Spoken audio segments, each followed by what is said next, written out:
El siguiente programa fue declarado de interés por la Honorable Cámara de Diputados de la Provincia de Santa Fe.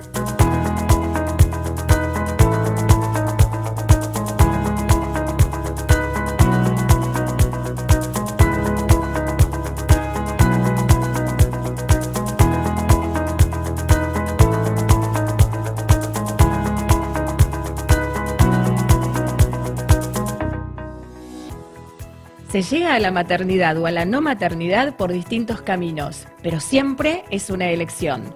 Tener o no tener hijos, entre los sentimientos propios y los mandatos sociales. Mujeres, hombres, parejas que hacen hasta lo imposible para tener un hijo y aquellos que prefieren no tenerlo. Hoy hablaremos de mitos y realidades en los tratamientos de reproducción asistida. Bienvenidos a ¿Y ustedes para cuándo?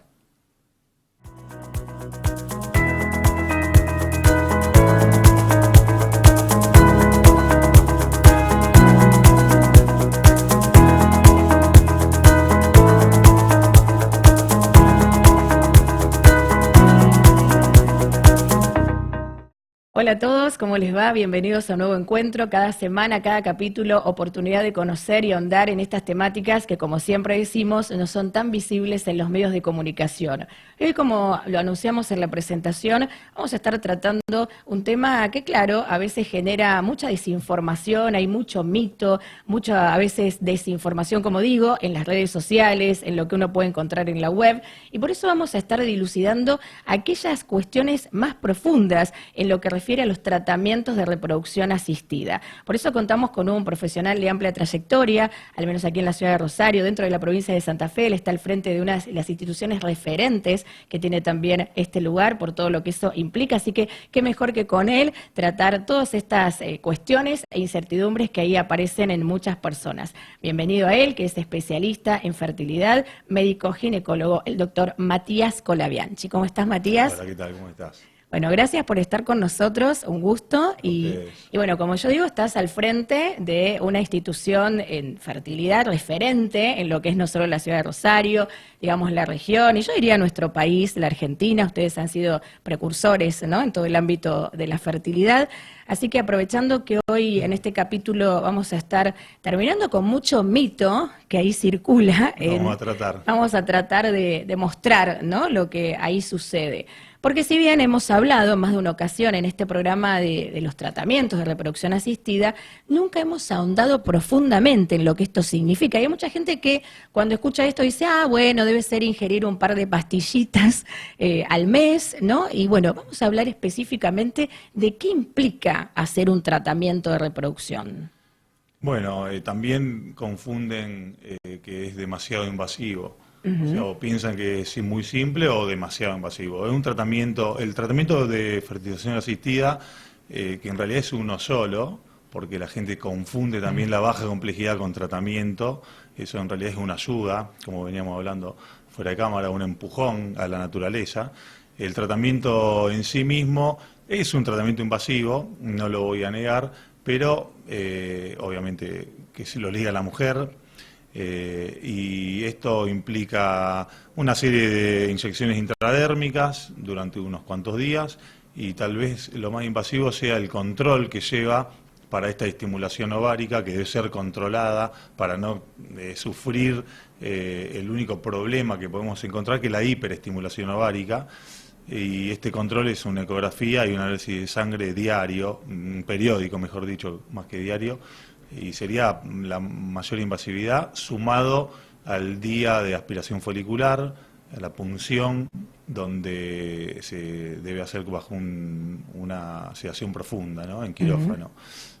También una intervención de quirófano, y bueno, creo que es lo que más genera el miedo en las pacientes. Y sobre todo, bueno, estos estudios previos, ¿no?, que ahí aparecen, porque ante la primer consulta, ¿no?, de una pareja, por ejemplo, una persona hacia un centro de fertilidad, bueno, hay que ver esta causa que ahí hace que estas personas, bueno, no puedan cumplir con el deseo, entre comillas, de forma natural. Entonces ahí vienen toda una serie de estudios a la pareja.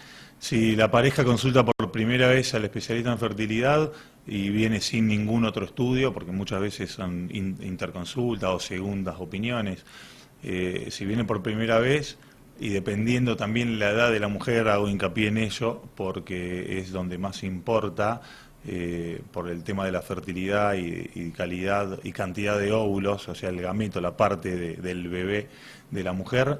Y bueno, en ese caso sí, la serie de estudios es una batería bastante larga para los dos, sobre todo, insisto, para el grupo femenino, donde el estudio más invasivo es la histerosalpingografía, que es el estudio que evalúa permeabilidad tubaria, y eso es para realmente, bueno, en mujeres con infertilidad primaria, donde no hay ninguna muestra de que alguna vez haya estado embarazada, ni haya tenido un embarazo, y deseamos realmente saber si anatómicamente está posibilitada esta mujer para procrear.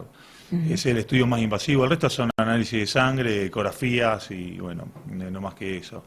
Bueno, después obviamente hay algunas cosas más cuando vamos avanzando en la complejidad. Ajá, y ahí, bueno, la persona entonces que decide enfrentar este tratamiento ya tiene que saber eso, ¿no? Que va a tener que realizarse controles y estos estudios previos. Hagamos una diferenciación entre lo que son los tratamientos de baja complejidad y de alta complejidad. Sí, está perfecto, porque es muchas veces lo que la gente confunde en decir yo necesito un tratamiento de fertilidad y piensan que va a ser algo simple, tomar pastillas, programar relaciones. Eso es baja complejidad. Como la palabra lo indica, la baja complejidad no lleva ninguna complejidad, valga la redundancia, en aparatología, por así decirlo, ¿no? Y hay distintas formas de hacer una baja complejidad. Lo más bajo en baja complejidad sería monitorizar a la mujer para ver en qué momento está ovulando o tratar de discernirlo, ayudándola con unas pastillas, sí, que lo van a ayudar a inducirle la ovulación. O sea, no es un estímulo, es una inducción ovárica. Y para darnos cuenta, posterior monitoreo, cuándo está por ovular, para descargarle la ovulación, madurarle los folículos y programar relaciones sexuales. Eso es lo más bajo, lo más simple.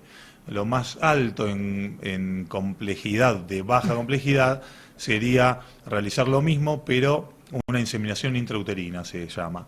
En el momento que la paciente está por ovular o va a ovular, la pareja masculina o semendonante, eso dependiendo de la elección de esa mujer, va a tomar una muestra en el laboratorio, se va a procesar en el laboratorio y se deposita con un catéter dentro del útero, en el interior del útero, la muestrita de semen, donde hay una microgota con una cantidad cierta de espermatozoides mejorados, preparados.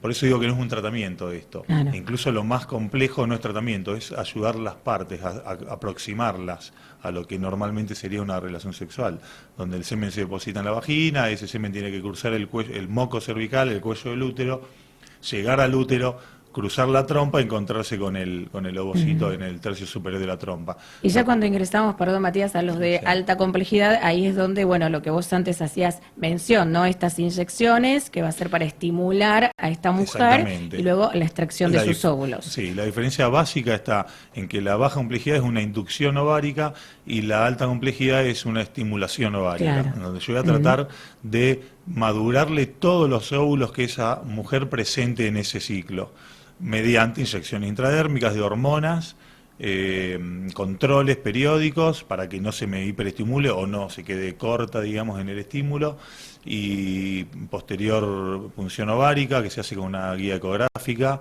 y una aguja larga que se pincha el fondo del saco de vagina.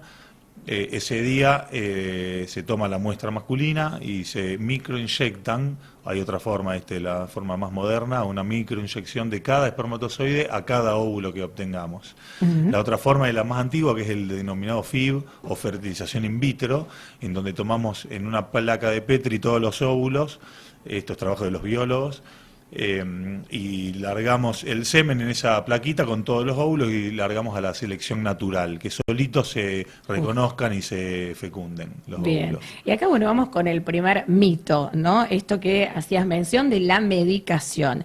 Esta medicación, ya hablemos de inyecciones puntuales, hormonales, ¿tienen alguna consecuencia, alguna contraindicación en las mujeres? Esa es una pregunta que me hacen mucho las pacientes, sobre todo las que ya han hecho un tratamiento y quieren hacer otro enseguida, supongamos una criopreservación, que ya podemos hablar de eso también. Uno recomienda criopreservar al menos 10 óvulos y por ahí salen menos. Ellos quieren hacer otra rápido y me preguntan si les conviene o no, o si le va a hacer mal la medicación. Y la respuesta en realidad es que la única situación que se puede dar compleja en este sentido de la salud de la paciente es durante el tratamiento y 2 días posteriores a la aspiración folicular, en donde está expuesta esta paciente a una hiperestimulación ovárica, insisto con eso, que está controlada con los controles periódicos antes mencionados de ecografía de análisis de sangre. La medicación en sí, una vez terminado el tratamiento y que no haya habido hiperestimulación, lo único que hace es haber generado un crecimiento ovárico en donde con los días, con los meses se va perdiendo y va volviendo a su tamaño natural. Y no le genera ningún riesgo más que ese que nombré. De hecho, le conviene hacer a una paciente un ciclo seguido porque el ovario está como entrenado con el ciclo anterior y puede reclutar algún folículo, un óvulo más. Qué importante. Siempre esto que es mejor hacerlo más seguido y no tiene contraindicaciones salvo lo expuesto de la hiperestimulación. Bueno, ya entonces pasemos a la fase en donde ahí se forman estos preembriones, ¿no? Supongamos que es con los óvulos de esta mujer que fue estimulada y con el semen de su pareja o de un donante. Bueno, se arman estos embriones. Ahí vamos con otro mito, ¿no? Porque hoy hablamos de todas estas cuestiones que aparecen de forma social. Sí. Si vas a un tratamiento de reproducción asistida, entonces vas a poder elegir el color de ojos, vas a poder elegir el sexo de este futuro bebé. Eso no es verdad, no es una realidad. Lo que sí hoy en día la ciencia nos permite realizar esa selección de sexo y color de ojo, pero es con un estudio que se le realiza a los embriones previamente formados y en día 5 de formación, que es un estadio de blastocisto, donde se puede biopsiar ese embrión y hacerle una serie de análisis que se denomina diagnóstico genético preimplantacional, o PGD, pero que realmente nosotros no lo realizamos para elegir sexo o color de ojo, sino para la verdadera, o por lo menos lo que nosotros creemos éticamente sano, buscar que esos embriones no porten enfermedades del bebé o patologías del embrión, que no es lo mismo. Una cosa que un embrión cargue una patología, un síndrome que se puede ver representado en el bebé nacido, o que el embrión cargue una patología que no permita que se implante o que se desarrolle esas primeras 12 semanas. Para eso utilizamos más ese estudio, en donde hay indicaciones y recomendaciones del estudio. Los pacientes que eligen realizar ese estudio, ya sea por indicación genética, antecedentes familiares, alteraciones en los cariotipos de cada una de las personas, o simplemente lo quieren hacer porque quieren no tener un hijo enfermo o no transferir embriones que no le vayan a dar un embarazo y sufrir el no buen resultado del tratamiento. Antes se solía decir el sexo y el color de ojos, ya no lo hacemos hoy, pero no lo hacemos por eso al principio, o sea, no es la primera razón por la cual se haría un PGD. Aparte, como te decía antes, no hay celos ni 100. Y sí. Así que, por más que el estudio nos diga este bebé va a tener ojos marrones o ojos verdes, no es el 100%, o no diga es varón o es mujer, tampoco es el 100% de seguridad. Bien, Matías, y más allá de este diagnóstico genético preimplantacional, que algunos pueden recurrir, ¿no? A hacerlo, como vos decías, aquellos que quieren saber ya, si va a tener algún tipo de alteración cromosómica o, evitar también la transmisión de alguna enfermedad. Bueno, aquellos que en su generalidad van a un tratamiento de reproducción y no hacen este estudio, también otra de las cuestiones a desmistificar es que, claro, aquellos que van a esta técnica van a tener un bebé totalmente sano. Y eso tampoco se puede controlar. Exactamente. Vuelvo a la frase, no hay celos ni 100 en medicina. Si hay porcentajes y si hay probabilidades, y el PGD nos trajo más probabilidades y porcentaje más alto de un bebé sano o de un embarazo entero, por así decirlo, o de una mayor probabilidad de que ese embrión se implante de lo que antes se usaba solamente mirando al microscopio morfológicamente al embrión. Mirarlo y decir, otro trabajo de los biólogos, este embrión es muy lindo. ¿Por qué? Porque tiene el núcleo donde tiene que estar, el centríolo donde tiene que estar, la forma, bueno, se ven algunas cosas más técnicas, donde el biólogo me puede informar que el embrión es de excelente calidad, pero morfológicamente. La única forma de llevar eso lo más cercano al 100% es con el diagnóstico genético preimplantacional, pero insisto, vos lo decís, nada del 100%, nada te va a dar un embarazo seguro, un 100%. Bien. No existe eso. Siempre se trata de, como decimos en este programa, el dejar fluir, ¿no? Y nada, los seres humanos podemos tener bajo control, más allá de que la ciencia y la medicina han estado avanzando, ¿no? Y de qué manera, con este estudio, por supuesto que se puede ahí tener cierto cuidado, o como también lo hablábamos el otro día en el programa específico de genética con Ramiro Colabianchi, obtener una mejor calidad de vida, ¿no? Para estos futuros bebés. ¿Qué pasa en este caso también con los múltiples embarazos, ¿no? Porque ahí uno también puede llegar a tener como mito circulando ahí socialmente lo mismo, ¿no? Se va a una técnica de reproducción asistida, se van a tener mellizos, gemelos, trillizos. Eso no es un mito, era una realidad y lo sigue siendo en parte.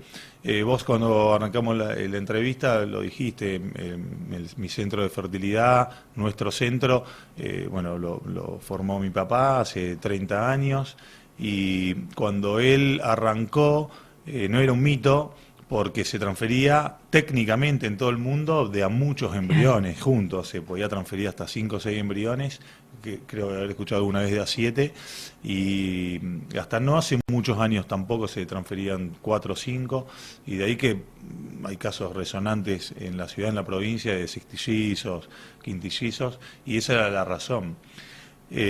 Cuando yo comencé a estudiar la subespecialidad en fertilidad y a trabajar con mi padre, hablábamos mucho de eso y él decía que era el flagelo de nuestra especialidad, el embarazo múltiple. Y que ya en esa época, yo ya llevo 15 años, en esa época se estaba tendiendo en los centros de primera línea mundial a transferir solo de un embrión y la calidad de un centro de fertilidad se veía reflejada en la cantidad de embarazos, pero de una transferencia de un solo embrión, ya no de 2. Entonces es interesante porque cuando vos transferís un solo embrión estás disminuyendo al 0,1% de la posibilidad de un embarazo múltiple, que es la misma posibilidad que cualquiera tiene de tener gemelos, y disminuís a 0 la de mellizo, porque no transferís 2, transferís 1, entonces no hay otra forma. Pero te sorprende de la cantidad de gemelos que se forman con un solo embrión. Claro, por eso debe que esto se refuerza entonces lo que empezó siendo no un mito, sino una realidad y que uno ve habitualmente, sí, ¿no? Sí. Generalmente los pacientes, las parejas que tienen hijos más de 1, o sea, 2 por lo menos por fertilidad, generalmente han sido transferidos por lo menos 2 embriones. Algunos le transfirieron 1 y se les dividió y se generan los gemelos. Algunos gemelos idénticos, otros no, monocoreal, bicoreal, bueno, eso se ve en el momento, pero la mayoría de lo que tienen más de un hijo es por transferencia de más de un embrión, o sea, mellizos. Bien. Hermanos biológicos sería, porque son 2 embriones distintos, implantados en el mismo momento. Bien, Matías, ¿y hay cierta diferencia entre llevar adelante un embarazo, ¿no?, a partir de una técnica de reproducción asistida que si hubiera sido de forma natural, tiene otros cuidados? Es exactamente lo mismo. Lo que pasa que acá sí que juega un poquito el tema de lo que dijiste hace un ratito de la sociedad, la cultura y la ciencia, en donde la ciencia ha avanzado mucho en estos últimos, pongamos, 40 años, la sociedad también, pero la biología no. Entonces, si yo tomo a una mujer de 49 años y se embaraza, el riesgo va a ser mucho mayor que una mujer de 37 que se embarace, porque a los 37 todavía podés embarazarte naturalmente, a los 49 no. Claro. Ahí la ciencia, bueno, lo permite. La ciencia lo está pero permitiendo. Desde la naturalidad, pero, claro, si entiendo. no, antes de los tratamientos de fertilidad nunca iba a haber una mujer de 50 años embarazada por sus propios medios. Habrá una, dos en el mundo, no sé. No hay casos registrados. Y bueno, entonces desde ese punto creo que en ese tipo de tratamientos puede ser un embarazo de riesgo, pero no porque haya sido por fertilidad, sino por tratamiento, sino por la edad de la mujer. Pero ¿y qué se ve ahí en el consultorio, Matías? Digo, las mujeres que superan, supongamos, los 45 años, ¿no? ¿Todavía siguen ahí en el camino por ser madres? Tengo mujeres más grandes que vienen también, en los cuales la ley ya no se los permite, hasta los 51. O sea que puede aparecer una mujer de 52, 53 años. Yo tuve una de 54 hasta hace poquito, hasta que salió la ley. Ajá. Y no lo puedo hacer más. Y actualmente tengo de 49 y 50 y 51 varias. Y de menos también. Tengo desde 18 años hasta... Sí, hay de todo. Sí. Pero más allá, digo, que la ley no lo permite, ustedes como profesionales y esta mujer por ahí está en condiciones de salud de poder concretarlo a esa edad, ¿ustedes lo permiten? Hasta la edad que permite la ley, claro, sí. Igual yo trato de desaconsejárselo durante la consulta, porque, bueno, un poquito como médico y también se lo digo como persona, es conociendo todos los riesgos que tiene esta mujer, pero tampoco, yo medio un poco de herramienta entre la ciencia y los pacientes, ¿no? Entonces no puedo ir en contra del deseo de los pacientes. Y de alguna forma siempre se los ayuda, siempre y cuando conozcan los riesgos y las posibilidades, ¿no? Porque el 1% de las mujeres de 50 años se embarazan, solo el 1%.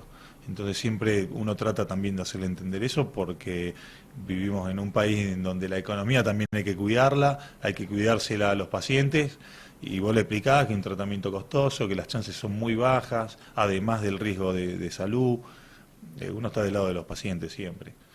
Siempre, pero bueno, entendiendo también todas estas condiciones que están ahí apareciendo y que por ahí no son tan a favor, ¿no? de cumplir el deseo, esto es la realidad. Sí. Te voy a preguntar sobre los bebés prematuros, ¿no? Porque otra de las cuestiones que también ahí circula socialmente es que aquellos que van a una técnica de reproducción asistida, lo más habitual es que el embarazo no llegue a término, ¿no? Que nazcan un poquito antes. No, ese es otro mito, que te lo desmitifico porque tampoco es así.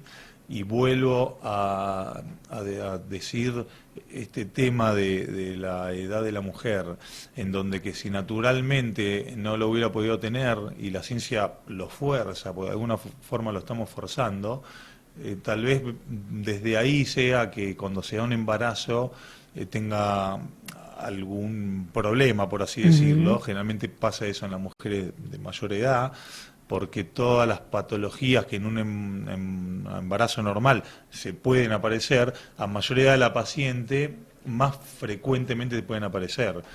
Bajo peso al nacer, diabetes gestacional, otras patologías por ahí más específicas, que pueden aparecer en cualquier edad, pero cuanto más grande la mujer, más frecuente, más posible que esto suceda. Mucho más si esa paciente utilizó sus óvulos. Una mujer de 43 años, que también es difícil que se embarace, un 20% de las de 42, 43 se embarazan, por ahí un poquito menos, logran embarazarse y muchos lo terminan perdiendo por la calidad del óvulo. Claro. Después hay muchas que hacen el PCD, los embriones euploides, entonces selecciona el embrión y tiene más posibilidades, como decíamos, de ese embarazo seguir su curso. Pero es más que nada por eso, no es porque hayan hecho un tratamiento de fertilidad, es la edad de la mujer que es lo más fundamental en todo sentido. Ahí terminamos entonces con otro mito también, y hablábamos de mujeres de 40 y pico de años que recurren también a la ovodonación, ¿no? Estos óvulos donados. Y te consulto, ¿cómo es la cantidad o cuál es la cantidad que ellas reciben, ¿no? Ante un tratamiento? Ahí hay un límite, bueno, a esta mujer le corresponden, no sé, 10 óvulos, ¿cómo se mide eso? Eso depende mucho del centro de fertilidad donde se realice. Normalmente cada donante debería ser única para cada paciente. Pero las donantes son donantes para vos, para mí, para los pacientes, pero son mujeres para la biología. Y un mes pueden sacar 9 óvulos y otros 3. Es raro, pero puede pasar. Y también muchas pacientes me preguntan si con ovodonación aún así deberían realizar el PGD o el diagnóstico genético preimplantacional.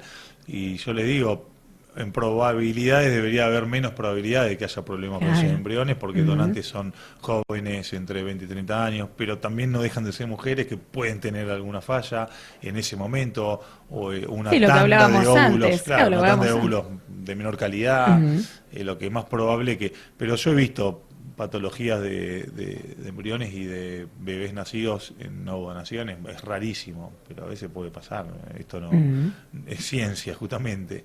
Volvemos al 0 y 100, no existe.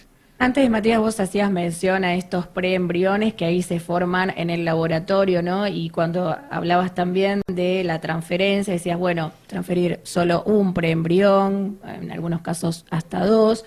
¿Qué pasa con esos preembriones que quedaron en el laboratorio? ¿Cuáles son las opciones con las que se cuentan hoy? Sí, tengo una corrección. Son embriones. O sea, desde el día que yo, insisto con los biólogos para darle crédito a ellos, desde el día que los biólogos forman los embriones, que va a ser el día de aspiración folicular, ese día forman los embriones. Al otro día se ve el día 1 de embrión. Desde ese día ya son embriones. Ya son embriones. Lo que sí se ve es al día 3 cómo van desarrollándose y el día 5 es el día que se elige para transferir, realizar el PGD o congelar, y esta es lo que se dispone al día de hoy. Supongamos que una pareja genera 5 embriones, a día 5 me llegan 3.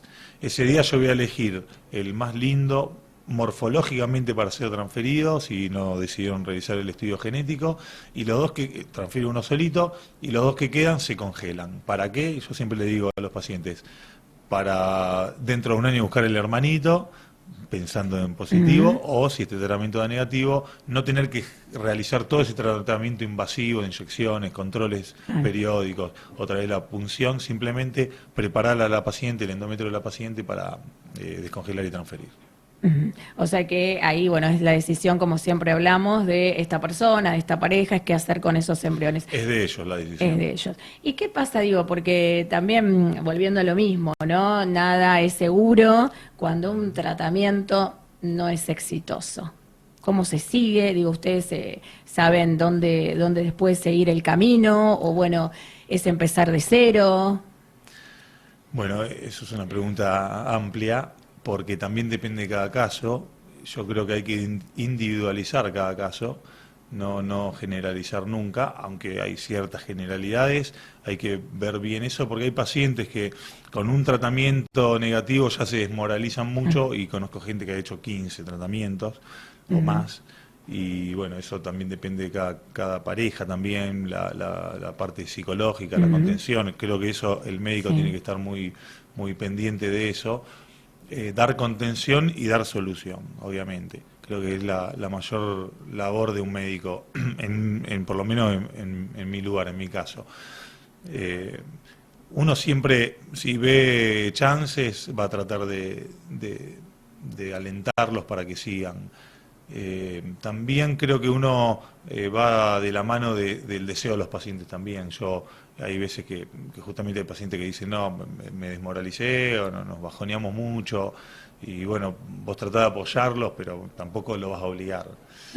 Y siempre hay estudios y cosas para repetir, o para hacer, o para ahondar, aunque en mi caso al menos yo soy bastante minucioso y no dejo casi nada previo a un primer tratamiento. Siempre trato de estudiar todo lo posible para después, bueno, ver qué pasa desde un lugar más pequeño, no abarcar después, sino al principio, donde, bueno, siempre va a tener mucho que ver la biología misma, donde es el lugar donde aún no nos metemos, y creo que a veces afortunadamente la ciencia no se puede meter. Y Matías, desde tu mirada, entonces lo más recomendable sería, ni bien, bueno, se terminó un tratamiento que no resultó, quizás prontamente iniciar otro, o eso también, bueno, quizás algunos tendrán que hacer un proceso emocional y psicológico un tanto mayor, o bueno, aquellos que realmente tienen el deseo, lo más aconsejable es en continuado. Sí, creo que eso va un poquito en detrimento a la pareja en sí, o como decimos, si hay una mujer que desea solamente ser madre sola. Habría que ver la fuerza que tenga. Sí que creo que cuando hay gente que por ahí se bajonea un poco, lo recomendable es no dejar pasar mucho tiempo, porque a veces dejan pasar mucho tiempo, individualizando el caso. Si la paciente tenía baja reserva ya de entrada en el primer tratamiento y deja pasar mucho tiempo, lo más probable cuando venga ya tenga menos que antes, la reserva va bajando a medida que pasa el tiempo. Entonces, en esos casos yo sí que los aliento a no perder tiempo. Si fue ovodonación, no los apuro, porque siempre hay más tiempo, a menos, insisto, que la mujer tenga 50 años, claro, obviamente, sí. 49, 50, donde se le acerca la ley. Pero si es con óvulos propios, siempre aliento a que no pierda mucho tiempo. Sí. Perfecto, Matías. Antes hablábamos de estos embriones congelados, ¿no? ¿Cuánto tiempo pueden estar en esa situación? Digo, ¿o qué pasa si, bueno, esta pareja ya tuvo 2 hijos, ¿no? De un tratamiento, quizás los 2 en diferente época, y quedaron aún 2 congelados y dicen, bueno, no vamos a tener más, no los queremos transferir, o sea, siguen ahí. ¿Cómo es el proceso? ¿Hay algo que esté desde lo legal regulando esto o también es muy particular de cada centro de fertilidad y en definitiva de cada pareja o persona? Técnicamente duran 10 años congelados los embriones, pero es una teoría, ¿no? Técnicamente, obviamente hecho en base a estadística, pueden durar un poco más. Lo que sí es raro que más de 10 años alguien lo quiera utilizar para sí mismo, ¿no? Para su propia procreación. Después, lo que hacer con esos embriones congelados es pura y exclusivamente decisión de los dueños de esos embriones. Hay 3 situaciones: pueden reutilizarlos para ellos mismos, donarlos a otras parejas o donarlos a la ciencia. Lo más normal que se hace, si no lo utilizan, bueno, y por último descartarlos, que se disgreden solitos. Lo más frecuente es que lo donan para otras parejas y creo que lo más loable. Es difícil también para una pareja tomar la decisión, para otra es muy fácil.